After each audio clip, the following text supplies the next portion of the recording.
We are recording. Okay, so syllabus here. I'm going to extend the due date on this quiz, The Ancient World, the second to last chapter we will be reading in Master and His Emissary. I will be extending the due date to Friday, April 9th at 11:59 p.m. Usually that was planned to be due Wednesday at the beginning of class. I am extending it until 11:59 p.m. on Friday. Let's see. So I do want to talk a little bit more about the in-class assignment that you had last time. Just go over that study again. Sometimes it helps to go over a study again after your brain has had an opportunity to consolidate the information. When you have some long-term memory stored up there, and then you can use those to kind of understand it yet again, which is what we'll do today. So we'll go over that study from last time that you had the in-class assignment about. We should finish chapter 6, though these chapters have been taking longer because we've been interacting more than I have in the past when I've been doing online classes, which is fun and I like it, so definitely don't stop that. I think we'll get through chapter 6. We don't have tons left unless we're talking a bunch, but if that happens, whatever. I think we'll get started on chapter 7 today on attention. I have uploaded those slides, and I'll just point out, I mean, a lot of these chapters have connections to Master and His Emissary, but I'll remind you the chapter 7 on attention is definitely, attention is definitely one of the big ideas in Master and His Emissary, which is talked about a lot. If you recall, in those early chapters of Master and His Emissary, the author talked about the primary difference between the hemispheres, and I'm almost quoting this, is the style of attention or their attentional disposition. The nature of their attention of the hemispheres is their primary difference. And so we're about to start a chapter 7 on attention. So that's just something to consider, the connections between attention from the textbook and attention from the Master and His Emissary. Are there any general questions, comments about things before we get started today? Assignments, any general questions or comments? Okay, let's go back then to chapter 6.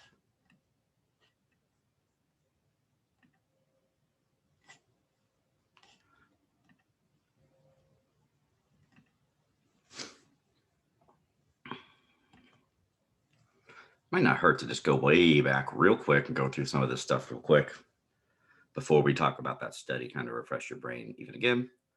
So here is the side view of the brain. Looks like the left hemisphere. And we've been talking about the what versus where pathways, the ventral versus dorsal pathways. We've been talking about them mostly with respect to the visual system because there's a lot of research on these pathways with respect to the visual system. Though I'd say in the last 20 years, there's definitely been some research, an increase in the rate of research that's studying these same things with respect to the auditory system. But there's just more with the visual system. So that's kind of what I'm using the most examples from to kind of talk about as visual system research. And so the pathway starts here in the occipital lobe in the visual system. V1 is primary visual cortex,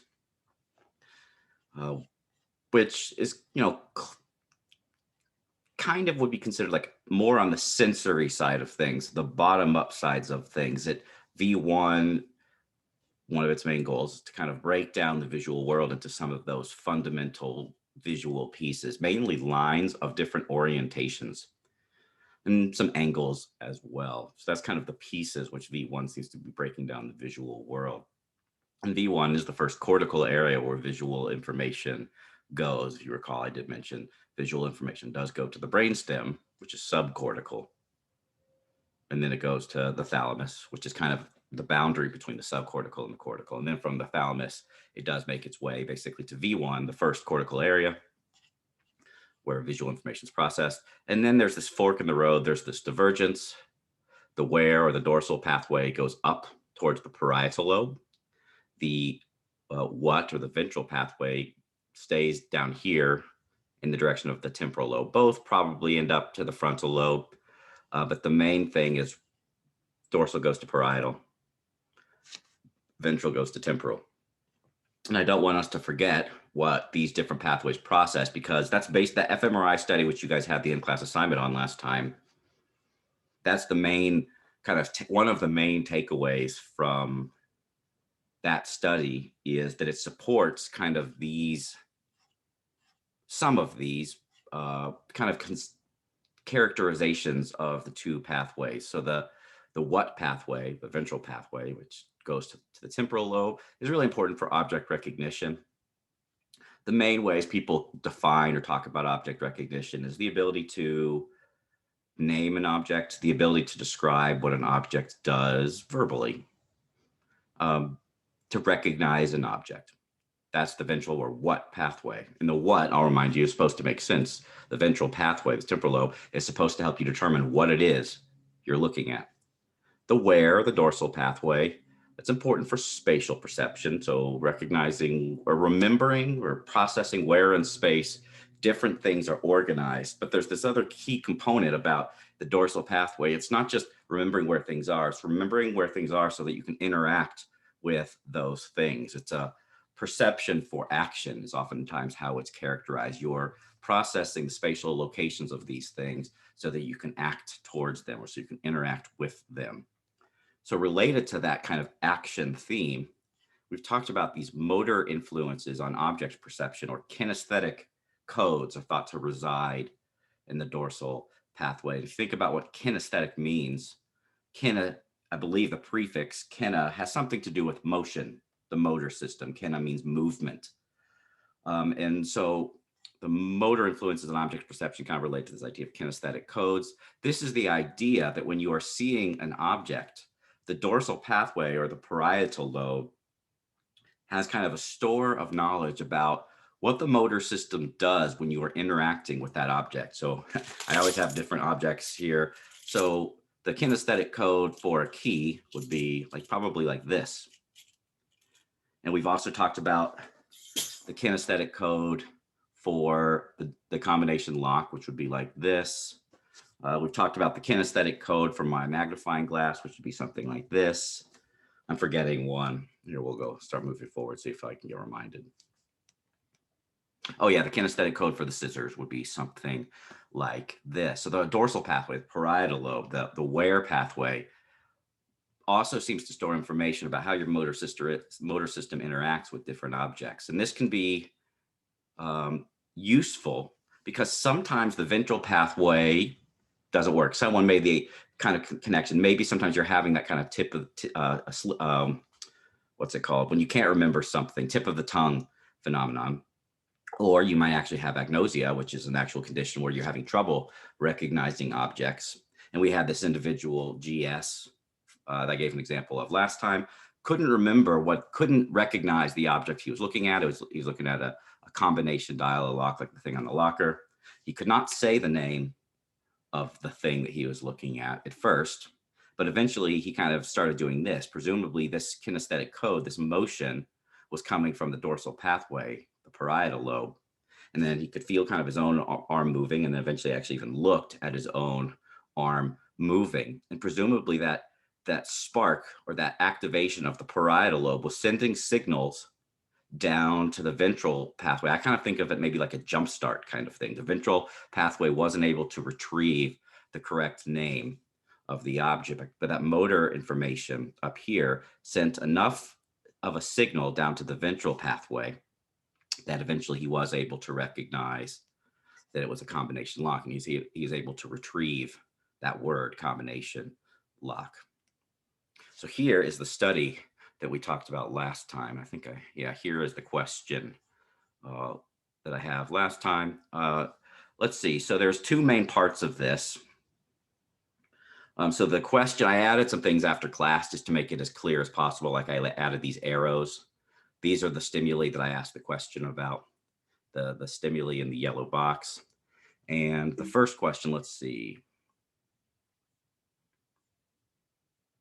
Explain, let's see. So the first comparison is, so the hand more strongly activates the dorsal parietal pathway than the ventral pathway. So I was wondering if someone could kind of explain this. Why does it make sense? So looking here at this yellow stimulus, I'll remind you that people were fixated on the center of the stimulus. So the salt shaker was in the left visual field going to the right hemisphere.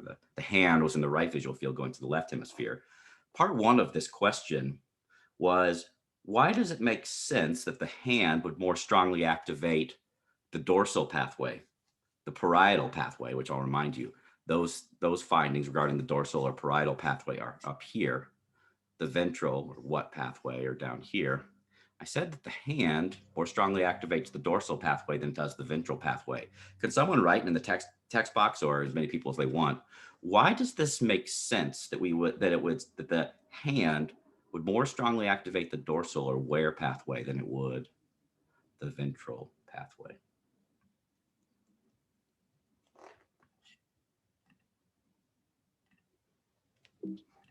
I think looking at the hand would more activate the dorsal pathway because you're attempting to use your spatial perception and your motor system to influence an object. Yeah, the motor system in particular, because it could be argued that you're actually using your spatial system a little bit because each of these things is located somewhere in space. So in this study, at least, which is taken from an article, the idea is the hand is particularly activating the motor system, which makes sense because when you talk about what the dorsal pathway does, it represents objects in space so that you can interact with them with your body. The hand is a part of a body. It's not your part of the body, but it is a part of a body. And you could kind of imagine that it's your hand reaching out there and it's interacting with an object. And so the hand is performing performing a type of kinesthetic code. It's a very simple one, reaching out and grabbing something. That is a kinesthetic code. That is a motion. That is a motor movement, which is associated with salt shakers. It's something you've done many, many times. So, one kinesthetic code for a salt shaker, just reach down and grab it. The other one would be doing pouring it on the food. So kind of repeat the answer. It makes sense that there would be more activation of the dorsal pathway in response to the hand compared to the ventral pathway, because the hand is a motion, it's a motor movement. And we've talked about the idea that the dorsal pathway is where these kinesthetic codes are stored, this information about how you interact motorically with an object. So that's kind of the answer for part one. But I'll say the other side of this. We would expect the salt shaker to more strongly activate the ventral pathway because this is the object on which that hand is performing an action. So the dorsal pathway represents the potential actions we can perform on objects. The ventral pathway, and I'm pointing to my parietal lobe, is the dorsal pathway where those motor knowledge is stored about how we interact with the objects. But the objects themselves and our ability to recognize them appear to be represented in the ventral pathway right here. So the object that right here is the salt shaker. The hand is interacting with an object. The object that the hand is interacting with is the salt shaker. So the salt shaker should activate the ventral pathway, and the hand should more strongly activate the dorsal pathway. And that is, if you look through all these graphs, that is what you find. But before I show you the data, let's talk about the other half of this. Before I show you the graphs, let's talk about the other half of the second part of this question. I also mentioned, I kind of gave it away earlier, the hand more strongly activates the left hemisphere of the brain, that is the left dorsal pathway, than it does the right dorsal pathway. So we already established, and that someone answered just a second ago, the hand is a motion, uses the motor system, kinesthetic code, basically an action, way of interacting with an object. It activates the dorsal pathway. And it happens in the study to activate the left dorsal pathway more than the right dorsal pathway. Can someone explain why that makes sense? Or you can write it in the text box, the chat, if you want.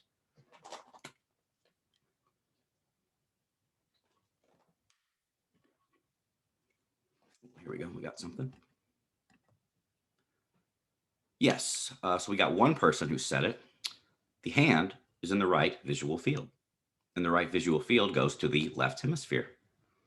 So the other question that I didn't ask, but I could have asked, and it's the same logic, is we would expect the salt shaker that activates the ventral pathway, and it should do so more strongly Well, I'll ask you right now. The salt shaker will activate more strongly the ventral pathway than does the dorsal pathway. So in which hemisphere would we expect the salt shaker to have a stronger response? In which hemisphere? So we would expect a stronger response to that salt shaker in either the right ventral pathway or the left ventral pathway. I think probably gonna get a bunch of people getting this one right. Yeah, right hemisphere, right hemisphere, right hemisphere, right hemisphere. Good. We got 4 people who got that one right, and that is correct. The salt shaker is the object, so we just expect it to activate the ventral pathway. That object is in the left visual field here. So we would expect the salt shaker to strongly activate the right ventral pathway. And it should activate the right ventral pathway more strongly than it does the left ventral pathway. So that's both parts of this answer, the logic for both parts of this answer. To get really cut and dry, just to get straight to the answer, once again, repeat it one last time for both parts of this question. The hand more strongly activates the dorsal pathway than does the ventral pathway because it's an action. And the dorsal pathway represents actions. The hand is more strongly represented in the left hemisphere dorsal pathway than the right hemisphere dorsal pathway because the hand is located in the right visual field, and the right visual field goes predominantly to the left hemisphere of the brain. So that was the question I asked. The analogous things, though, for the salt shaker should more strongly activate in this stimulus right here, the ventral pathway, than the dorsal pathway because the salt shaker is the object on which that action is being performed. So you would use your ventral pathway, presumably, to recognize this object. It is the object on which an action is being performed.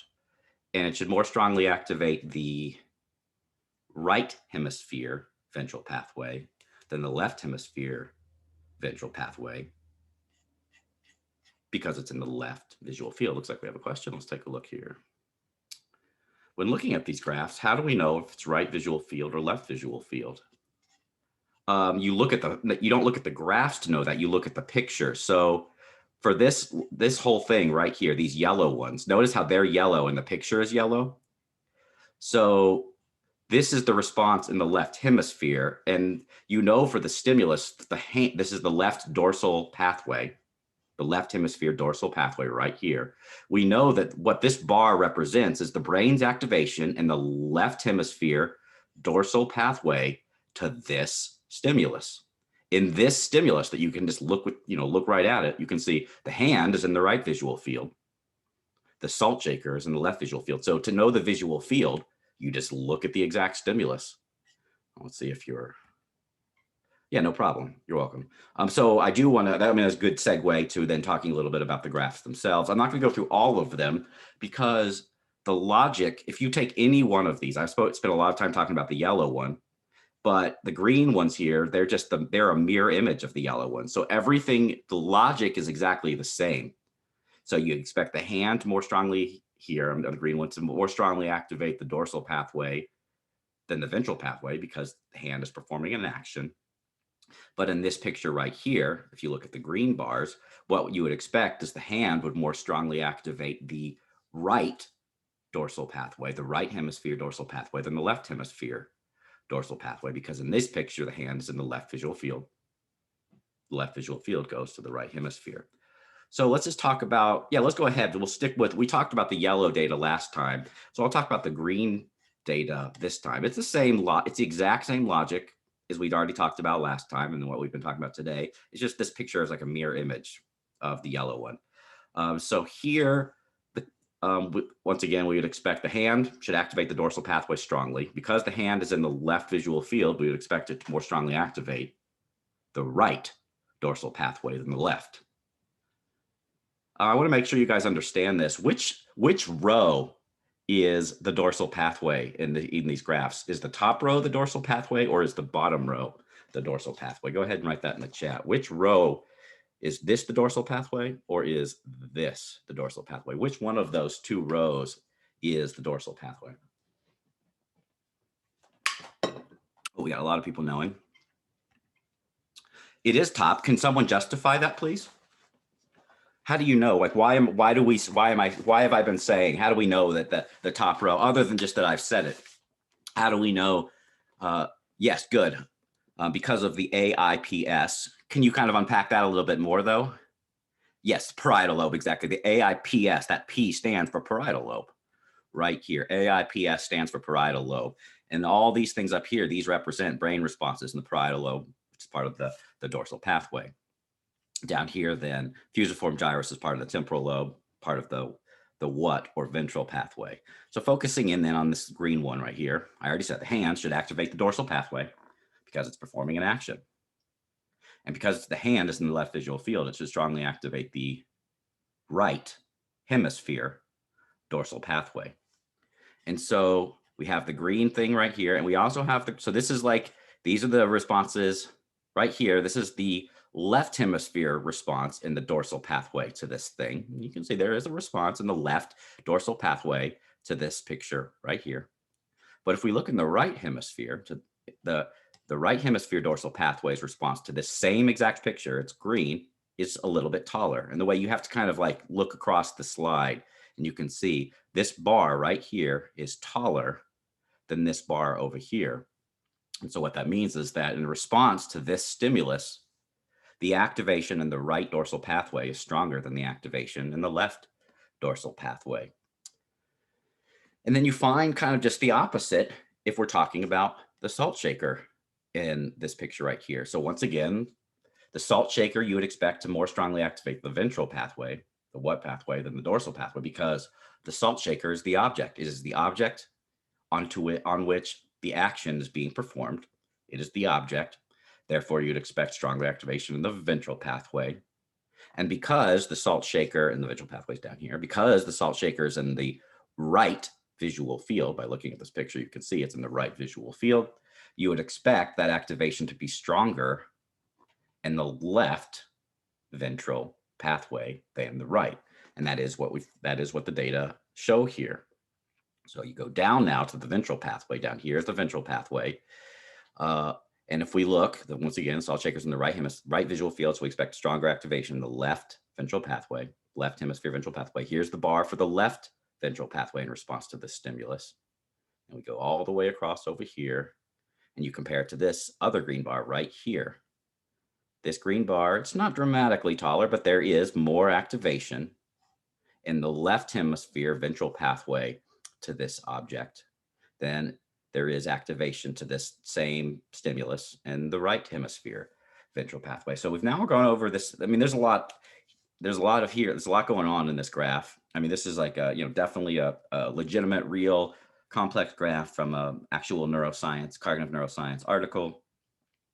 But I think we've kind of decomposed it as much as we can. There definitely will be a question on test 2 about this. So if you're still worried, if you're still not getting this, if it hasn't clicked yet, definitely something you're going to want to talk to me about regarding office hours. And also I will be having, my assistant will be grading those in-class assignments, and will be providing feedback again. But the feedback will basically be the same stuff that I've been saying right here. So you should get, I guess, 2 sources of feedback, this lecture right here. And then if you missed the question on the in-class assignment, then my assistant will be giving you some feedback as well. Any questions or comments before we move on from this?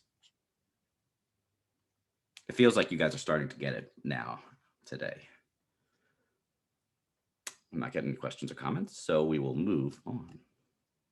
Object constancy, we've finished that. We did do repetition suppression. Can someone just remind me? Try not to look at your notes. You can write it in the text stuff, the chat box. What is repetition suppression? What is it? What is repetition suppression? Go ahead and just write your definition in your own words as best as you can there in the chat area, please. What is repetition suppression? Give like 10 more seconds here. See if we get some answers already though.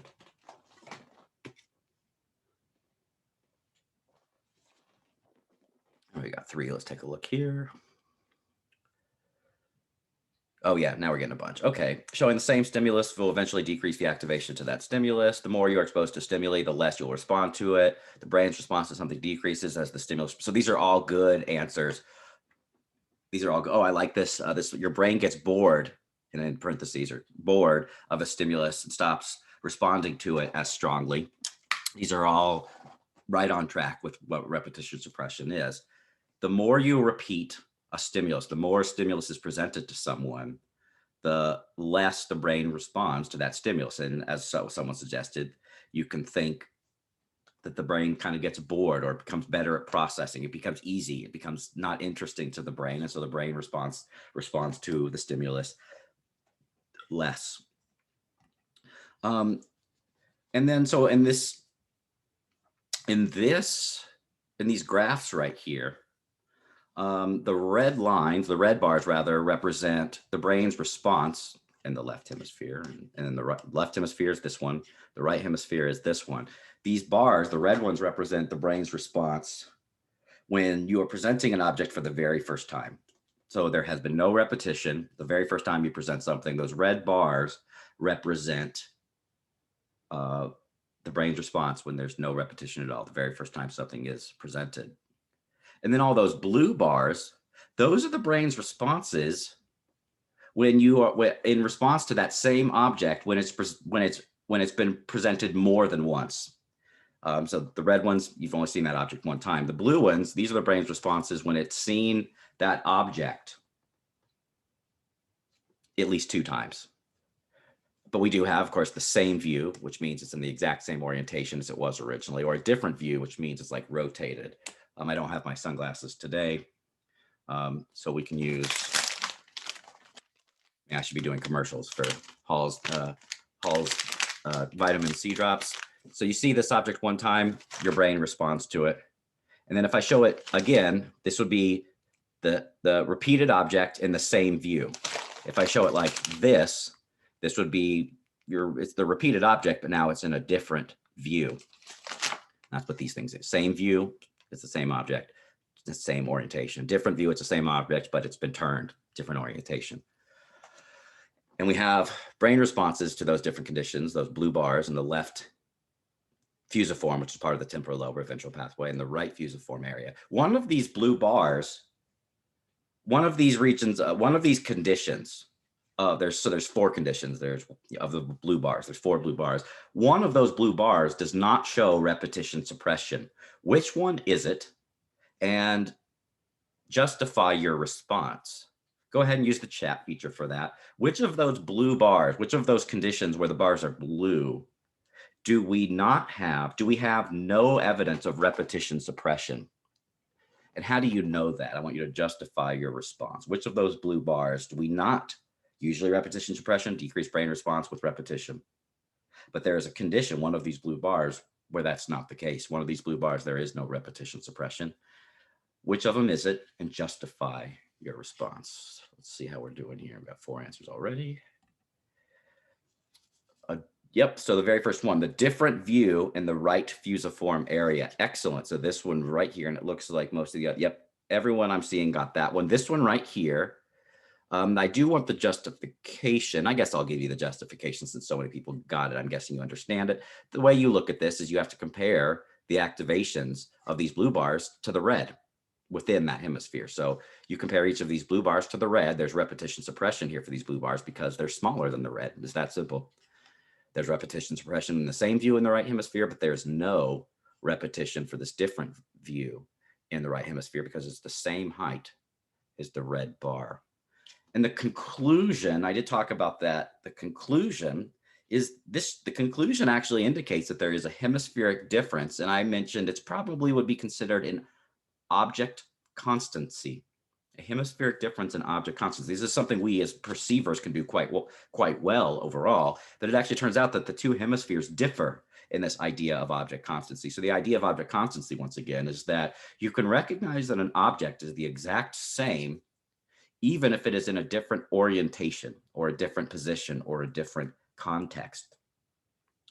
The left hemisphere, according to the results of the study, seems to be the hemisphere which is able to do that, which has good object constancy. Even when the object is turned like this, the left hemisphere still shows repetition suppression, which indicates that in the left hemisphere, it views even the turned object as being the same as the original, as this thing. The object was new, it was presented like this.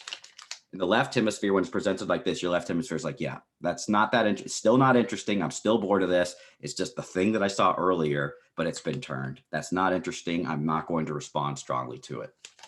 Over here, the right hemisphere, on the other hand, when you see the different view in the right hemisphere, and it's like this, the right hemisphere is like, I have never seen one of these before.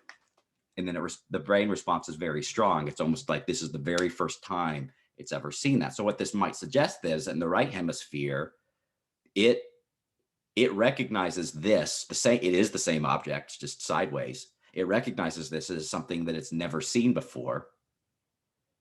That is, it does not recognize it as the thing that it saw earlier, recognize it as something new. And so what this suggests is that the left hemisphere is better at object constancy than the right. And another term which is related to this, the left hemisphere has view independence.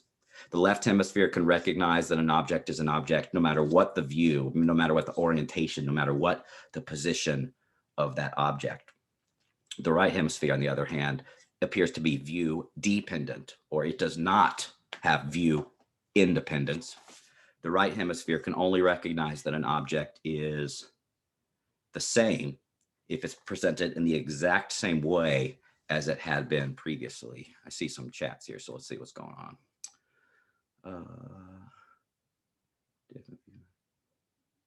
Oh yeah, you guys are just doing the justification, which I do appreciate, and I ended up explaining that. Any questions or comments about this one? You guys seem pretty comfortable with this one now. Okay, let us continue on. Q invariance, that's defined. Okay, we did talk about, yeah, okay, so this is where we left off. Agnosia is what we're going to really talk about then, mostly for the remainder of this chapter.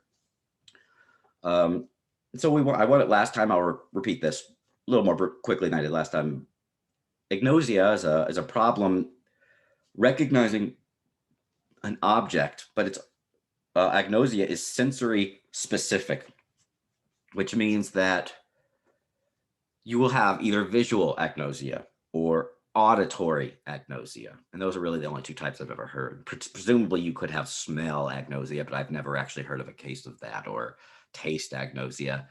In theory, those could happen.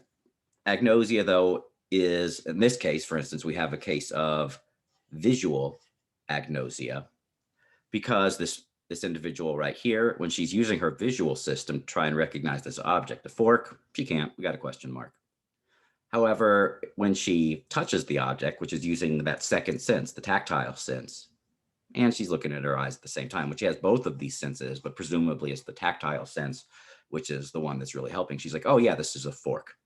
So the visual system alone is not able to retrieve the correct answer. The visual system alone is not able to recognize this object. The name of this object cannot be retrieved with the visual system alone, with visual information alone. The tactile system can, or at least the tactile system, when it's and the visual system together are able to retrieve fork. We got a question here. I'll take a look. Would smell agnosia be what individuals infected with COVID get? Good question. I'd have to say no, though.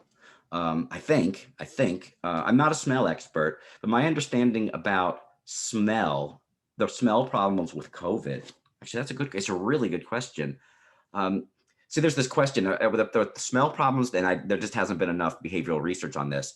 The smell problems with COVID could be maybe characterized as smell agnosia. That is, you're not able to use that visual information to recognize what it is you're smelling. For instance, if you're smelling something and you'd be like, oh, that's lasagna. And you smell something, you'd be like, ooh, that's green beans. Sorry, I don't like green beans. Well, if they're buttered, the green beans are okay. But so that would be smell agnosia. If you smell something and you're not able to recognize that you can't say the name of the food that you're smelling, or you smell something, it's gasoline, and you can't say, oh, that's gasoline. That would be smell agnosia. But it's possible that the people with COVID, it's kind of like their smell system doesn't work at all. So this person, for instance, right here, this person is not blind. But of course, if you're blind, you're not going to be able to recognize the fork either. So this person their visual system works, they're not blind, but they still have problems retrieving the correct answer. So that's why we know this person has visual agnosia. But with the people with COVID, it's not clear where they have smell agnosia, where they can't. What smell agnosia would be, their smell system works, but they just can't retrieve the name of the thing they're smelling. Or you could actually have like a form of smell blindness potentially, which is different than smell agnosia. Smell blindness would be your sense of smell doesn't work at all. Like this, the receptors do not send signals to the brain, or the brain is walled off, so they just can't get, it just cannot process smell at all. So I don't know the answer to your question, but that's a good question to kind of, it's like a deep question and I like it. Let's see here. You're welcome. Someone said the people I know don't have trouble naming the stuff. They just don't have any smell. Like orange juice and water taste the same to them, presumably smell the same to them as well. So that suggests that for these people, Abigail's response here suggests that the COVID problems that people are having with smell would not be considered smell agnosia. It seems it's more like smell blindness. Their sense of smell doesn't work at all. Like the low level processing of smell doesn't work. And so they can't differentiate smells at all. Once again, visual smell agnosia would be your sense of smell does work, but you just can't use that sense of smell to retrieve the correct name of something. It appears, based on this anecdote provided by the student here, the people with COVID it's more like smell blindness. The sense of smell just does not work at all. I have heard though that eventually the sense of smell comes back. At least I hope for those individuals that it does. Okay, good. Yeah, those are good questions too, and good comments. I appreciate that. So now we're going to dig in a little bit more to agnosia, once again, with respect to the visual system. We've talked about almost entirely the visual system in this chapter, and start with differentiating agnosia versus, so I guess visual or optic agnosia versus visual ataxia. And these two conditions kind of, although the evidence is only kind of clear in this regard, it's still not a bad way to think about it, that visual agnosia is basically a problem with object recognition, visual object recognition.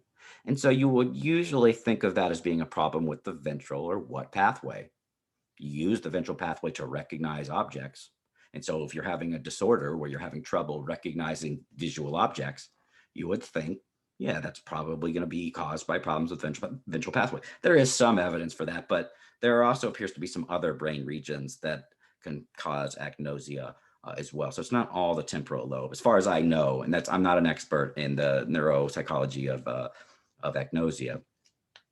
But it's not a bad way to think about it.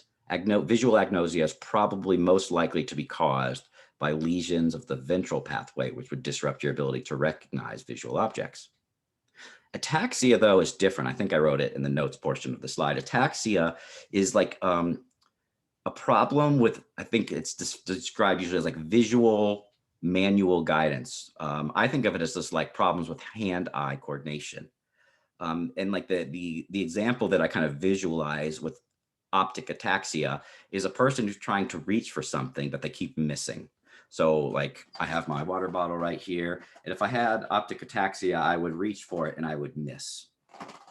And you would imagine also that people with optic ataxia probably aren't good at like sports that require hand-eye coordination, like hitting a ball in baseball or softball or tennis or golf for that matter. Any of those sports where you have to aim at something, which is kind of a small target, and you have to use your hand somehow to kind of make contact with that target at a very specific point in space. You're using your eyes basically to guide what your hands do to hit a very small target. Usually it's a ball. People with optic ataxia presumably would have major troubles with that. So optic ataxia, it's like a visual/motor disorder. Your visual system is not able to interact with your motor system in such a way that your motor system knows how to move to hit the target. And so that should kind of feel now like the where pathway, the dorsal pathway, because it involves the motor system. Optic ataxia is a visual motor problem, whereas agnosia is mostly just a visual problem. And so it would make sense that ataxia, which involves the motor system, most likely you would assume it would be associated with lesions of the dorsal pathways. For both of these, the evidence is a little bit mixed, but there's definitely some evidence that supports these ideas. And for our purposes for this class, we'll just kind of leave it at that. Agnosia is most likely related to ventral pathway problems. Ataxia, which is a visual motor problem, is most likely related to dorsal or wear pathway lesions or problems. Questions or comments about the difference between agnosia and ataxia? We're going to go into more depth about agnosia. I don't see any questions, so we'll move on. I think we have 3 different types that are talked about in the textbook, and I'll go over these as well. Aperceptive agnosia. Problems recognize an object, especially if it's not in the typical or canonical position, orientation, or angle. I don't actually care. These brain responses here. I'm not actually going to talk about these brain responses, mostly because they're ambiguous. They say anterior and posterior, and I don't know exactly what they mean, what regions of the brain these are.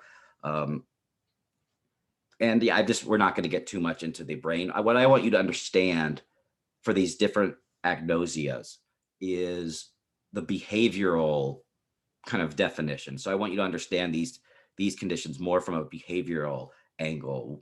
These different types of agnosia I'm going to talk about, each is defined in terms of different problems recognizing objects visually. And I want you to just basically be able to differentiate the symptoms or the problems that are associated with each of these types of agnosia. And I won't be asking you on the test, for instance, about any of the brain findings regarding that. As I said, overall in the literature, the brain findings are not exactly consistent, not consistent enough that I am comfortable asking questions regarding the brain findings. So I just want us to understand behaviorally what these conditions are. So here are some behavioral findings regarding aperceptive agnosia. So obviously the object here is a hat. And we have a typical position or typical orientation, which would be up here. And then like you have these shadows here in these bottom row. And so presumably the hat, it's more difficult to recognize that these are hats in the bottom row.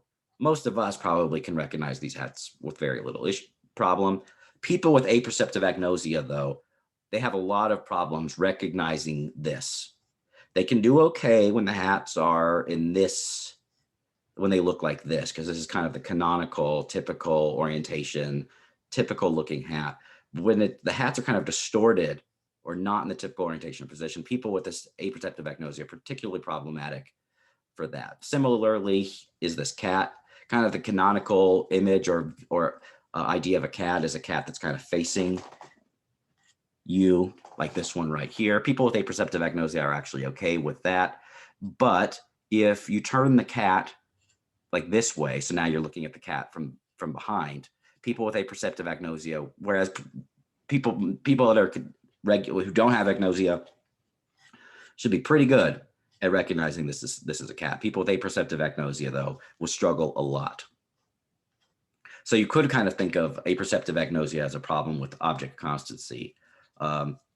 You can only recognize objects when they're presented in kind of the canonical, typical position that they've seen, that those objects are typically seen, or that person has seen them before. If you rotate the object, or you just kind of change it somehow by casting a shadow or occluding it somehow, people with aperceptive agnosia really struggle with those types of things. And as I said, I'm not going to go into the brain findings regarding aperceptive agnosia in detail.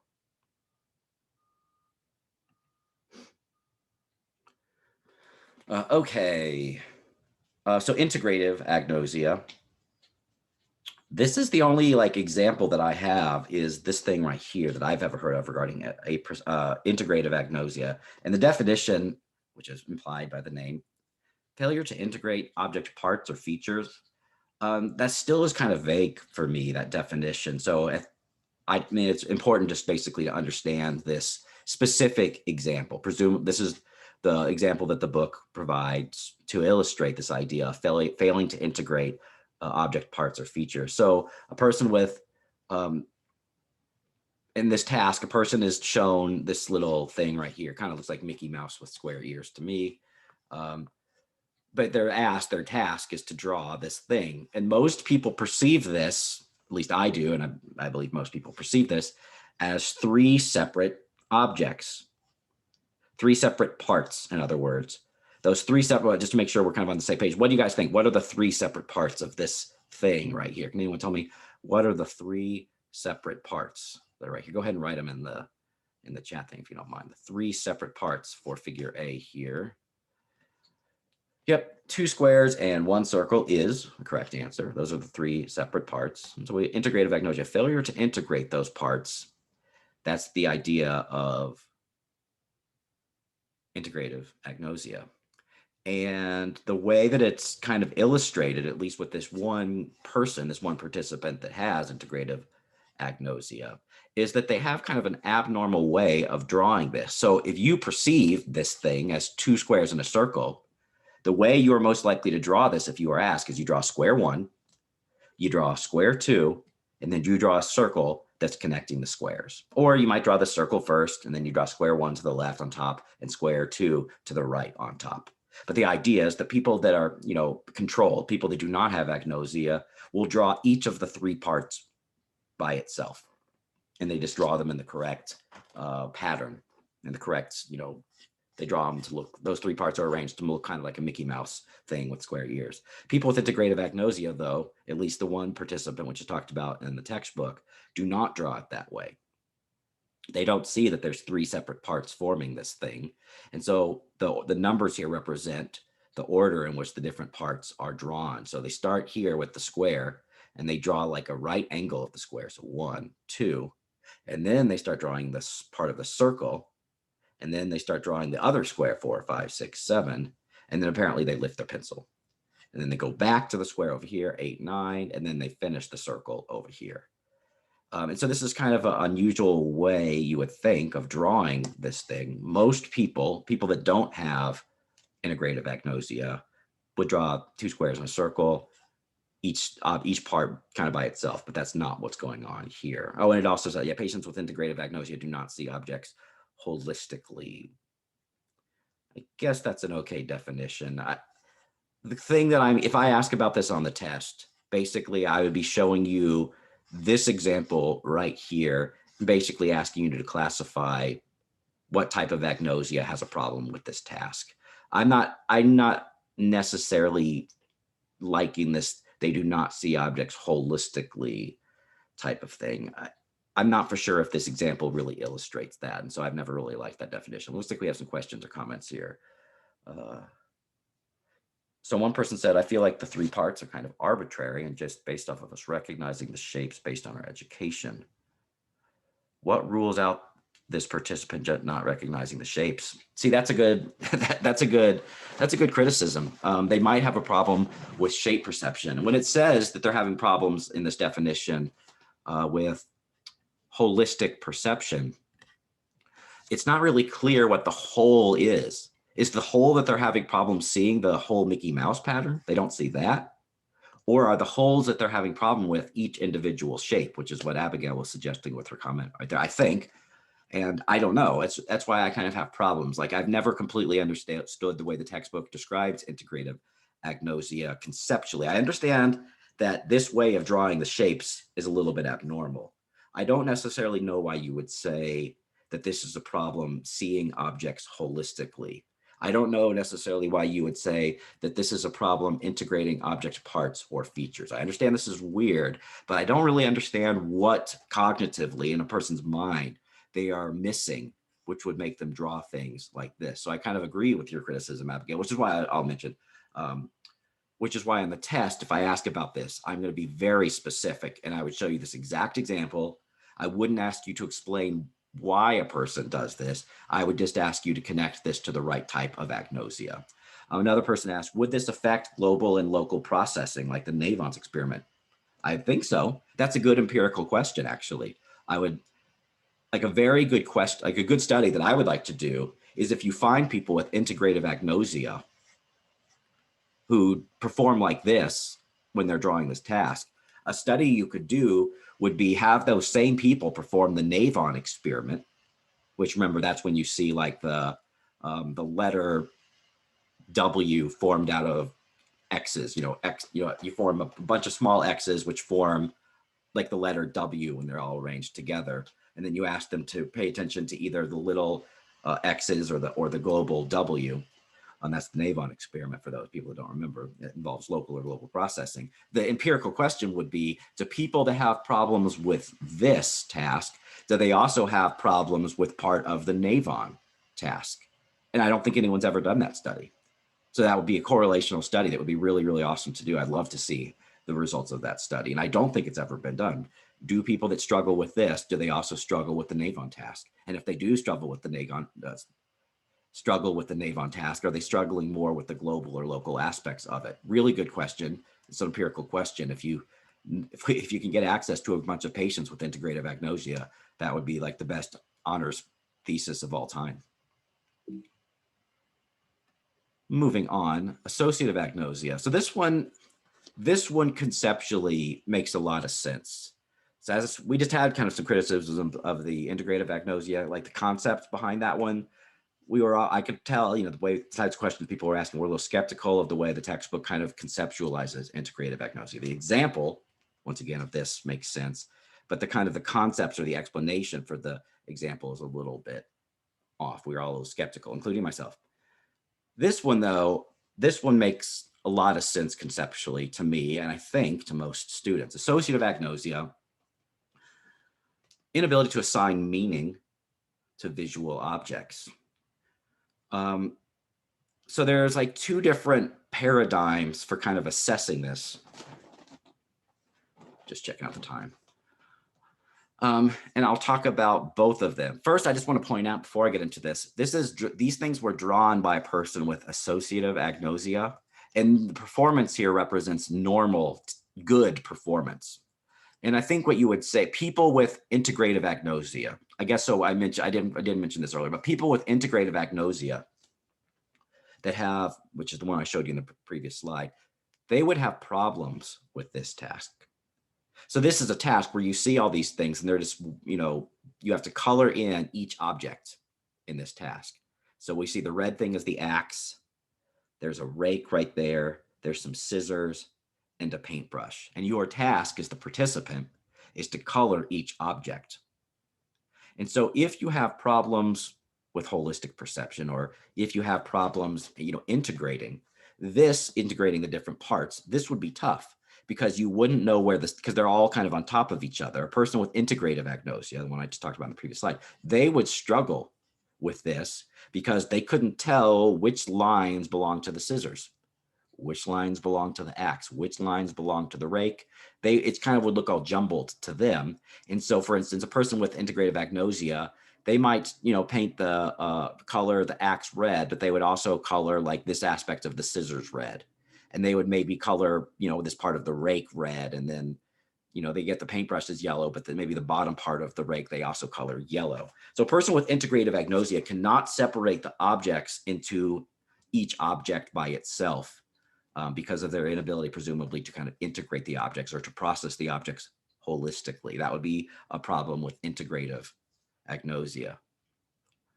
Here, we're talking about associative agnosia. The reason this is shown is because this person with associative agnosia clearly does not have integrative agnosia.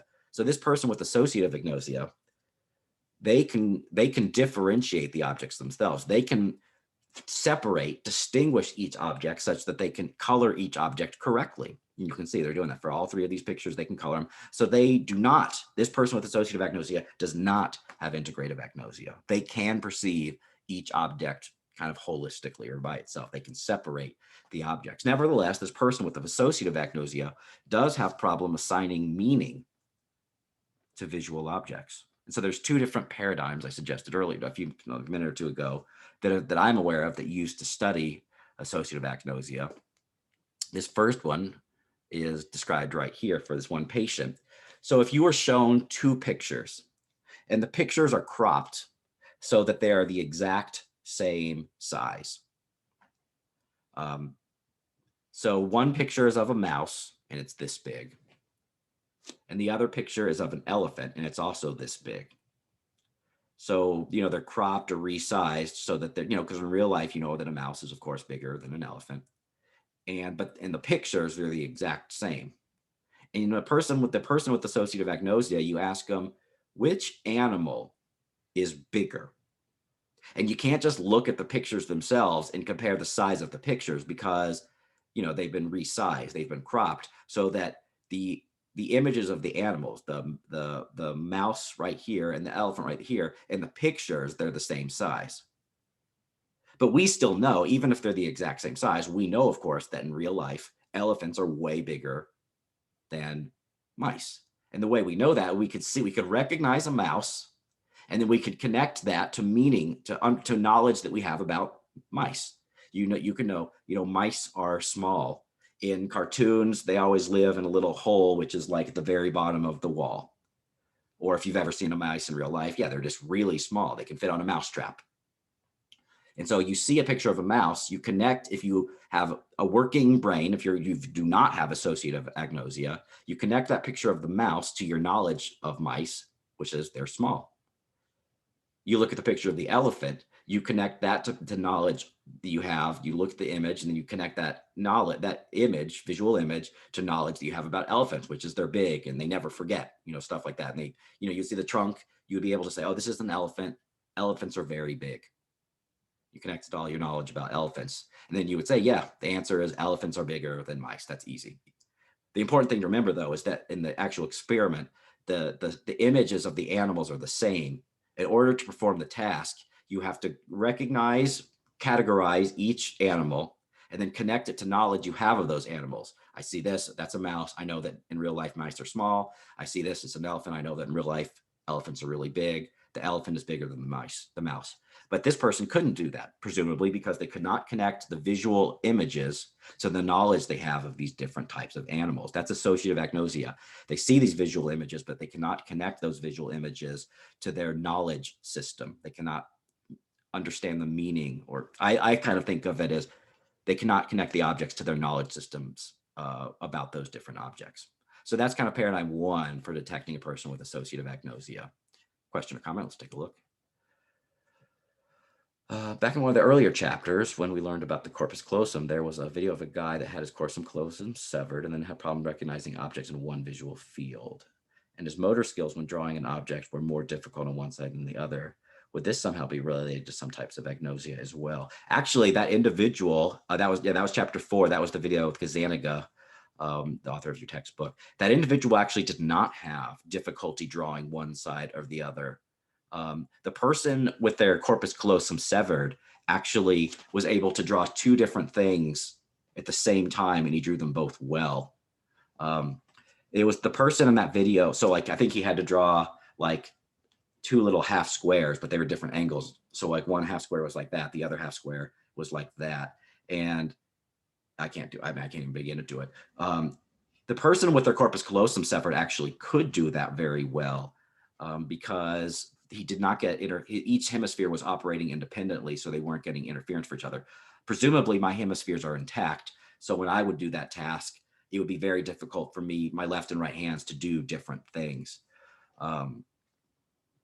And so that the kind of the premise of this question is kind of problematic. The corpus callosum severed was actually good at drawing objects on both sides. And I would not say that that is a type of agnosia, because that's a drawing task, which is more of a motor type of task. The thing that they were doing in that video was a motor task, and they weren't connecting those images that they were trying to draw to any type of meaning or knowledge system. They were just looking at something and drawing it.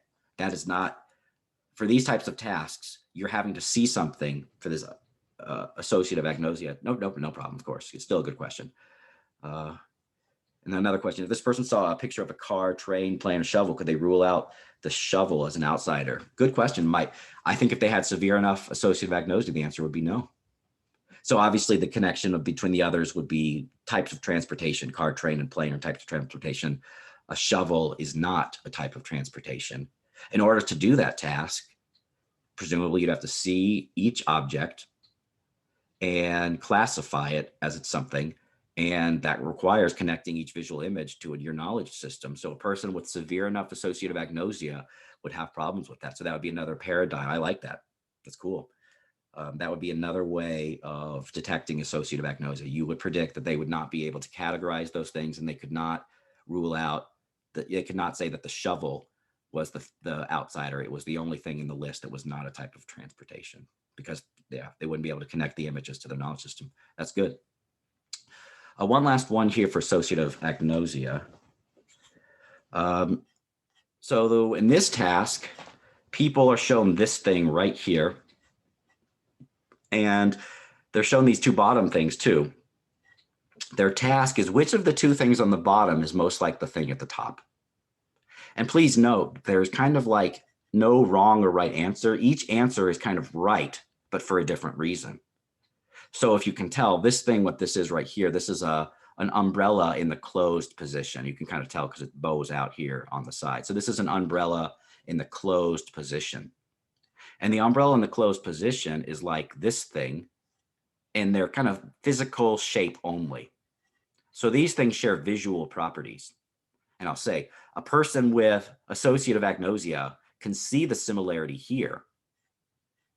In fact, maybe this is, how are we doing on time? We're doing okay on time.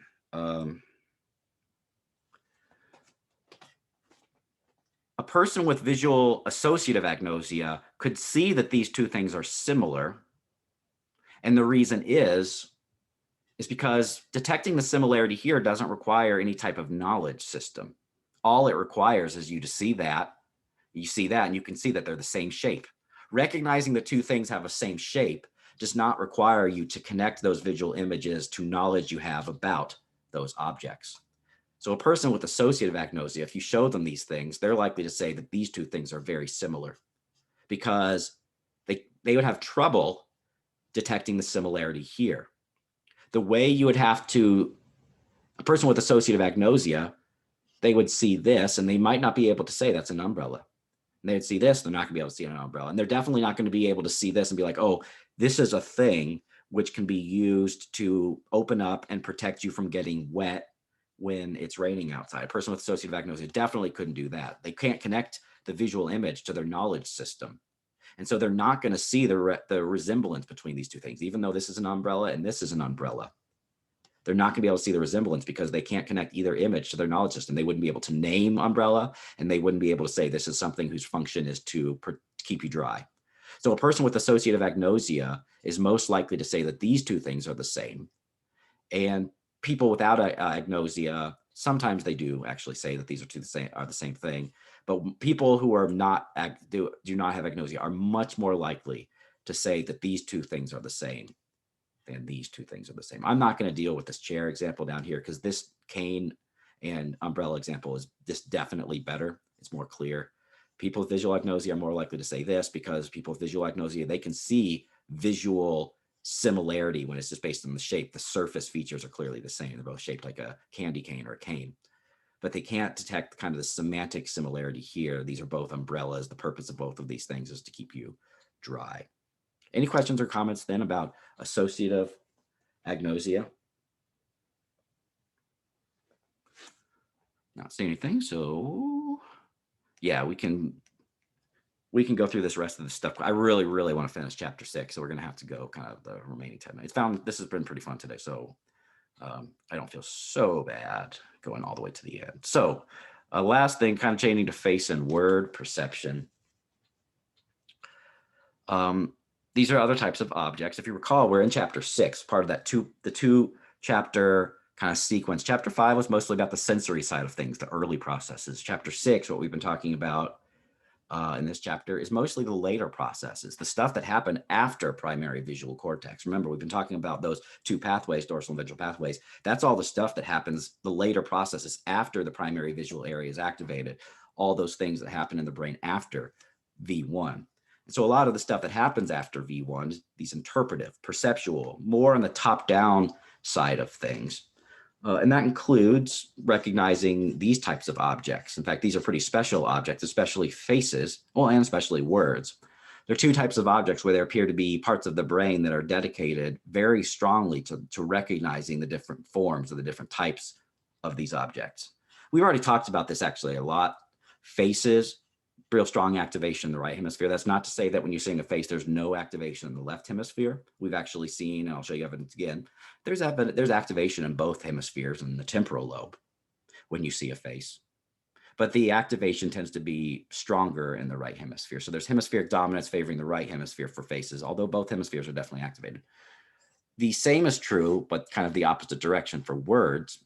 When you're reading a word, there's activation in both hemispheres, but the activation is definitely stronger in the left hemisphere. What's kind of cool about faces and words, though, is that each one has kind of hemisphere which is dominant for it, but each one kind of uses the analogous part of the brain just in the opposite hemisphere. So this part of the brain, the fusiform area, that's part of the inferior temporal lobe. So the temporal lobe's on the side, the inferior is the lowest part. That's fusiform area of the right hemisphere is the lower inferior temporal lobe.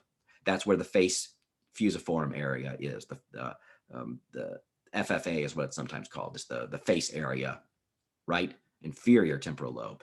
In the left hemisphere, the left fusiform area, also known as the visual word form area, it's in the same, it's like an analogous area, but in the left hemisphere. So the left inferior temporal lobe is the visual word form area. So there's different types of objects, but they're obviously the objects are different and you have to use different cognitive abilities to recognize a face versus a word.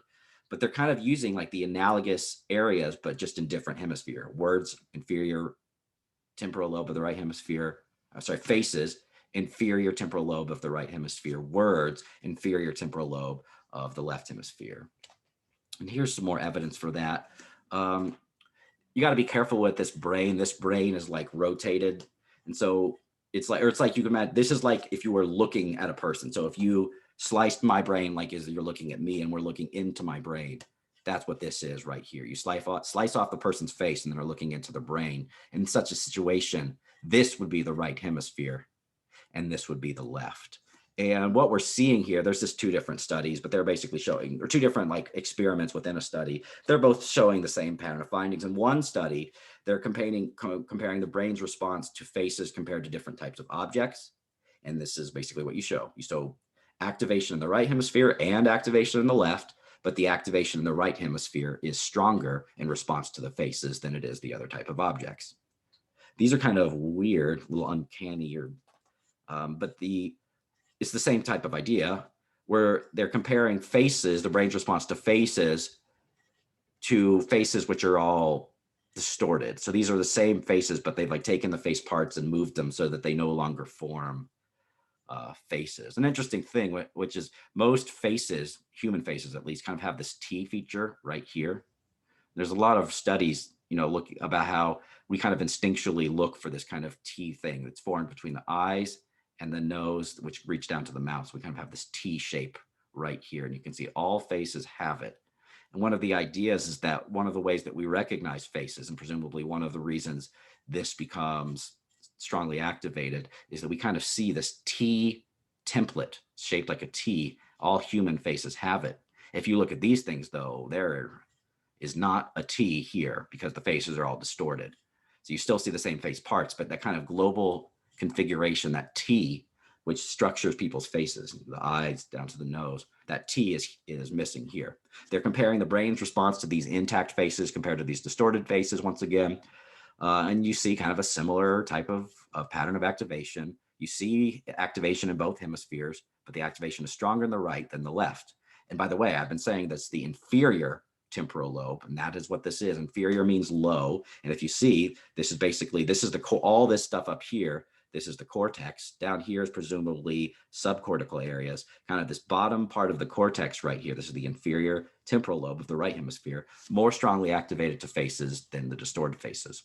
And there is some activation in the left hemisphere as well, but you can see there's more activation in the right hemisphere than the left to the faces relative to either the objects or to the distorted faces. And then kind of a similar thing here with words.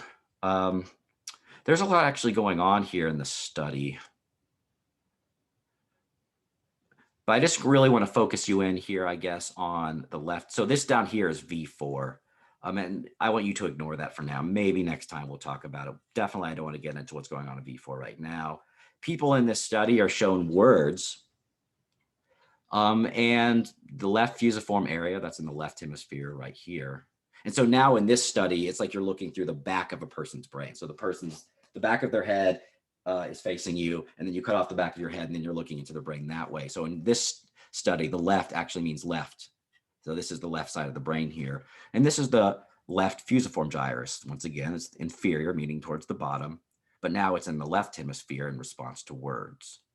This left versus right, I don't want to confuse you, so I should have to tell you that this is the visual hemifield that a word is presented in. So what's interesting about the fusiform area, the visual word form area, is whether a word is presented in the left visual field or the right visual field, it always activates the left hemisphere of the brain. I guess I have to tell you a little bit about why that's interesting, because if you look at V4, V4 is a region which is connected to the contralateral side of space.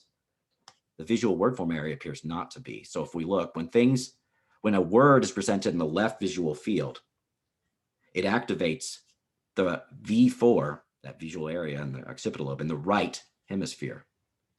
So that's crossing one side of space to the contralateral hemisphere. When a word is presented in the right visual field, it activates the left hemisphere, V4. So V4, that pretty early visual area, it goes, V1, and then right next to it's V4. That is connected to the contralateral region of space. But when the fusiform area is considered a later visual region. It's V4 is right next to V1. The fusiform gyrus, it's in the inferior temporal lobe. That's further along the ventral pathway. It's closer to the front of the brain. It's right here, for instance, they're showing that's approximately where the fusiform area is. V4, which is like around right here by the occipital lobe. V4 is connected to the contralateral side of space, so that if a word is presented in the left visual field, it's right V4, which is activated. If a word is presented in the right visual field, it's the left hemisphere V4, which is activated. What's interesting about these higher level brain regions, like the fusiform area, is that they're not as strongly influenced by where in the visual field a stimulus is presented. When the word is presented in the left visual field, we still see a lot of activation in the left fusiform area, which is right here. And when the stimulus is presented in the right visual field, we still see a lot of activation in the left fusiform area. So I didn't finish the chapter. We had a lot of good discussions. That is the reason why. So we will start here, but we really have, barely anything left in chapter 6. We will definitely start chapter 7 next time.